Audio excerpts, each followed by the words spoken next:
Well, the day has finally arrived. The final day of Premier League action. What's happening, everyone? Sam, aka FIFA Brit from Gold Boys, here today to break down the Sunday soccer slate. As always, this video is sponsored by Sleeper Picks. Stay tuned for more on that later. And yeah, last weekend of Premier League action, and we still have a fair amount to play for. We have a title race going on, and we still have a battle for European qualification.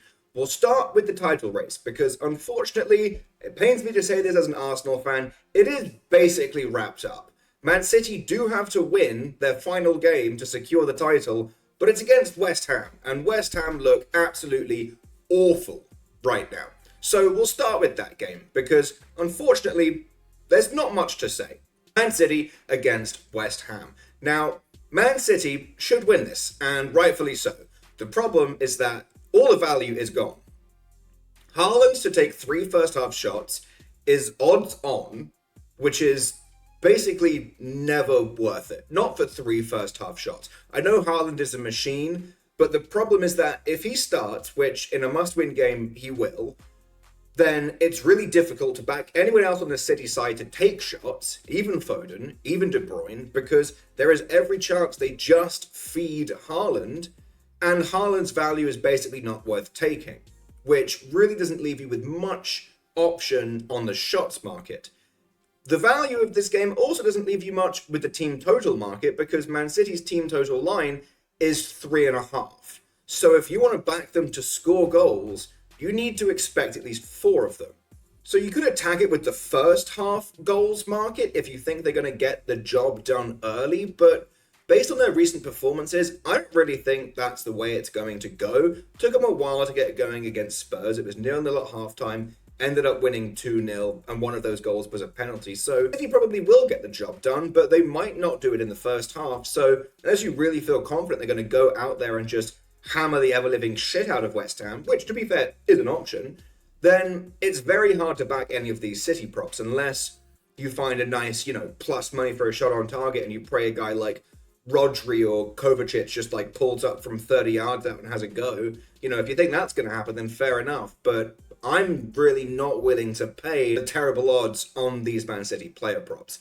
It's also difficult to back West Ham to do basically anything because whenever West Ham play any decent team in the past month or so, they really just struggle to get anything going. They had one shot the entire game in the Europa matchup against Leverkusen, that first leg, which I believe was at home, which is just kind of pathetic.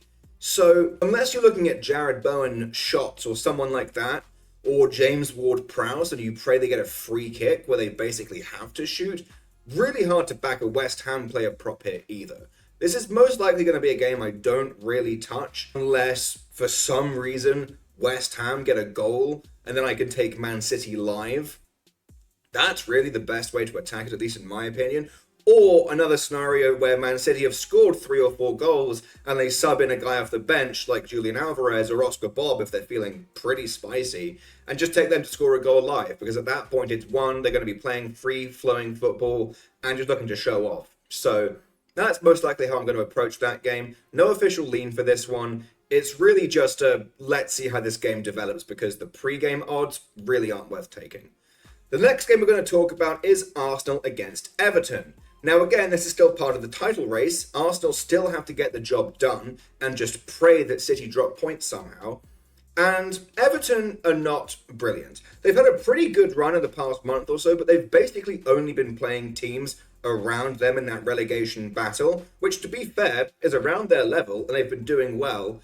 But Arsenal really should just outclass them. They're playing fantastically well at home, and they know that they need this win. So I predict I could see Arsenal scoring 2 or 3 or even 4 goals here. And the odds are not great, but they're much more bettable than Man City are.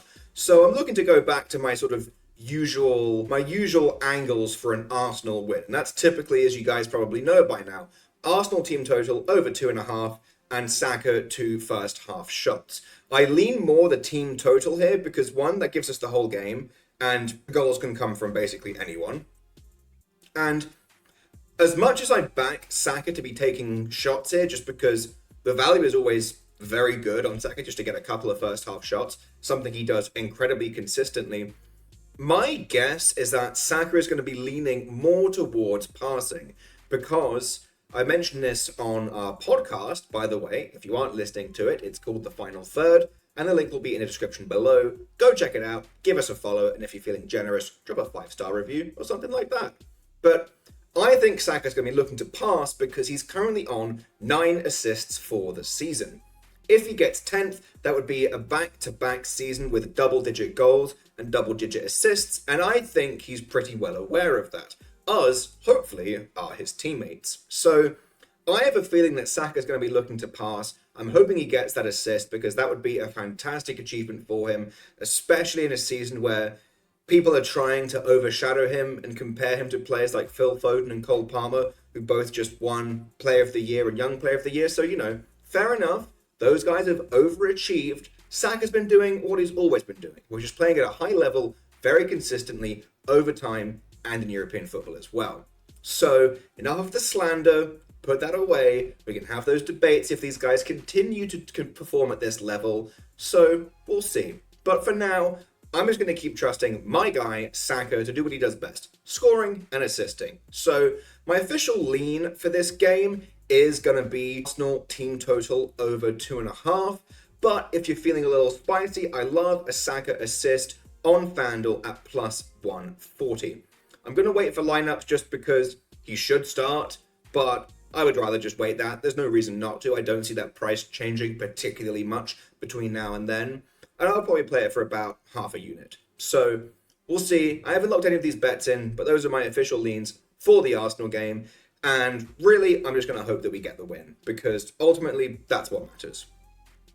The other aspect of this Premier League final day that is still up for grabs is the European battle. Now, Spurs, who, let's not forget, were top of the league for the first month or so, and Spurs fans kept talking about how they were pushing for this fantastic title charge, and that Andrew's better than Arteta, blah, blah, blah. We've heard it all before. Now look at them. Not even qualifying for Champions League. They're in 5th place right now, and somehow they haven't even got that locked up. Because Spurs, who are having one of the best seasons, relatively speaking, in their recent club history, are only 3 points ahead of Chelsea, who until recently were doing absolutely awfully. And Chelsea have a superior goal difference. So if Chelsea get a result here, and Spurs somehow don't win against Sheffield, then Spurs would drop down to 6th place, which would just be really, really funny. That being said, I don't really see that happening. So we're going to talk about Sheffield against Spurs first. Now, Sheffield really have nothing to play for apart from pride at this point. They're relegated, it's essentially over, and there's nothing really left to play for. There might be a couple of players who are looking to impress, mostly guys who potentially will be getting shifted in the summer transfer window. I'm looking at guys like Ben Brereton Diaz, who is set to return from his loan at Sheffield to be going back to his parent club of Villarreal. Whether Villarreal look to keep him or whether they look to sell him, because let's be honest, they loaned him for a reason. I think either way, he's going to be looking to impress. And this Spurs side loves to concede goals. I don't remember the last time they kept a clean sheet, but it could be several months ago. This defense is not that good, even though Spurs fans will tell you they have the best goalkeeper and the best defenders in the league. So, not really adding up there. So, if Diaz is playing for Sheffield, love his first half shots, love a shot on target, and if they hang a goal at plus 300 or higher, yeah, I'll take him to score as well. Pretty sure he still takes pens for them as well, so it could very easily happen that way. On the Spurs side, it's hard to trust them, but if we're getting Son first half shots at anywhere remotely close to even money, hard not to back that. Even if he's playing at striker or if he's playing at left wing, doesn't really matter. Son is either getting no first half shots at all, or he's going to fire off 2 or 3. He doesn't really have one of those in-between games. If he's on form, and he will be taking loads of shots. Or he just completely blanks, and you forget he's on the field. So, it's one way or another. But I will most likely back him if he's in the starting lineup, which he really, really should be. What's up everyone? I just want to say a special thank you to the sponsor of this video, Sleeper Picks. Don't forget that you can use code GOLDBOYS to get a deposit match of up to $500 if you sign up today. Thank you again, Sleeper Picks, for sponsoring this video. And now, back to the bets. Next game we're going to talk about is Chelsea against Bournemouth. Now, Chelsea are in a very good position here. I mean, there's a chance they jump up to 5th and overtake Spurs if Spurs somehow lose to Sheffield. That's most likely not going to happen, but the fact that they could win here and secure 6th place in the table and qualify for European competition, considering they were in the bottom half of the table only a month or two ago, is just very impressive. And I wouldn't praise Chelsea if I didn't mean it. This is actually very, very impressive. I don't think they've lost at home since March. You know, it's going on for 2 months now, and they're playing at home against Bournemouth. Now, Bournemouth aren't a joke. They're a very respectable team, but the odds on their guys to shoot, as you guys know by now, I like a lot of guys on Bournemouth for shots. Solanke, Semenyo, Kluivert, Philip Billing if he's playing attacking mid, Ryan Christie if he's playing on the wing. They have a lot of guys that play further back that occasionally play further forward. So if we get a situation like that, I'll back one of those to take shots. But really hard to look past Chelsea.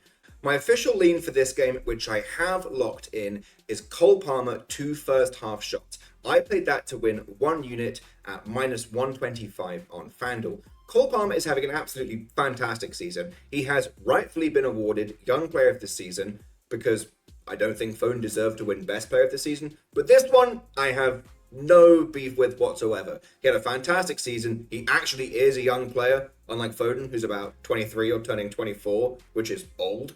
And he's had a great season, no doubt about it. It's a very, very, very promising young player. So he's been hitting 2 first half shots relatively easily, and Bournemouth are not exactly brilliant at defending, especially defending shots. So if he's playing attacking mid, if he's playing right wing, doesn't really matter to me. I'm going to back him to shoot. If Nkunku gets the start, I will probably find a different way to attack him first half shots wise, but if not, not a big deal. Absolutely love Palmer. Wait, before we get back to the picks, I wanted to thank you all for watching. Friends don't let friends watch videos without hitting the like button. So go ahead and press the thumbs up button and like the video.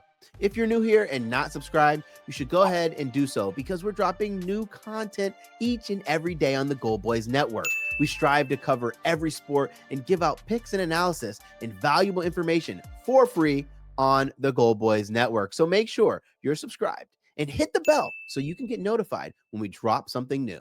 I'm Brad Thomas. Let's get back to the picks. Next game we're going to talk about is Brentford against Newcastle. Now, Newcastle have had this position locked up for a long time, and then they've really just let it slip. They've dropped down below Chelsea, which is ridiculous. You know, let's appreciate the fact that Chelsea were doing really poorly, and now it's in Chelsea's hands. But really, you can't really think about that. Newcastle need a win, and they're playing away from home against Brentford. Now, I don't really respect Brentford, but Newcastle away from home are not brilliant. So, hard to find a way to attack this one. Isak is their main guy, so if you're going to trust anyone, it's going to be Isak.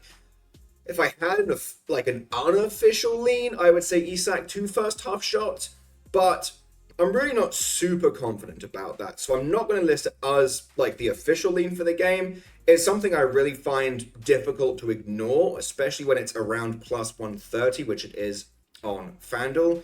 But Newcastle away from home are just not brilliant, and it's really hard for me to trust them with anything. I know they have to shoot, I know they have to win, but it's not really something I want to put my money on. So that's the situation. Do with that as you will. But for me personally, not really something I trust.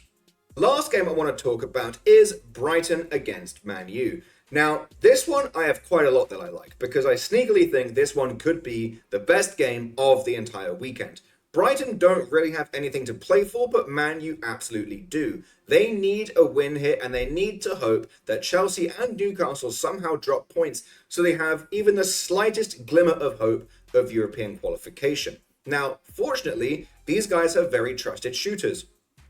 Garnacho for Man U has taken Rashford's spot at left wing. I said very early on in this season when Garnacho plays left wing, there's a massive difference in his shots, especially his first half shots compared to when he's playing on the right wing. On the right wing, he still shoots, but not as frequently, and he's looking more to assist because he's a right-footed player playing on the right-hand side.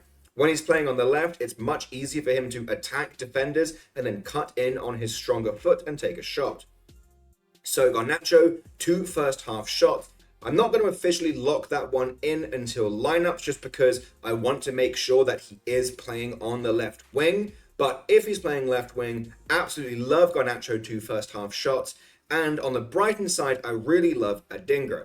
If João Pedro plays attacking mid or left wing rather than striker, I usually prefer him, but he's been playing striker recently, and Brighton just kind of seem to struggle to get service into their strikers. Funnily enough, that's a problem that Man U suffer from as well. It's why whenever Rashford was playing striker rather than left wing, I wouldn't touch him for shots either. So if Adingra plays left wing, he's been shooting a lot recently. Him for 2 first half shots, Garnacho for 2 first half shots. If you want to parlay those guys together, I will most likely do all of that. This game should be very back and forth. Brighton cannot defend, and neither can Man U. I'm hoping for like a 3 or 4 goal thriller, which is exactly how I felt about Man U Newcastle last week, and that is exactly what we got. So fingers crossed, should be a banger, and that's why it's the last game I want to talk about, because hopefully it's gonna be the best. And yeah, that's the last recap of the Premier League for this entire season, guys. Been a lot of fun doing these videos, but like I said earlier, stay tuned for the summer because we're going to have MLS, Copa America, Euros, you name it, it's gonna be a lot of fun.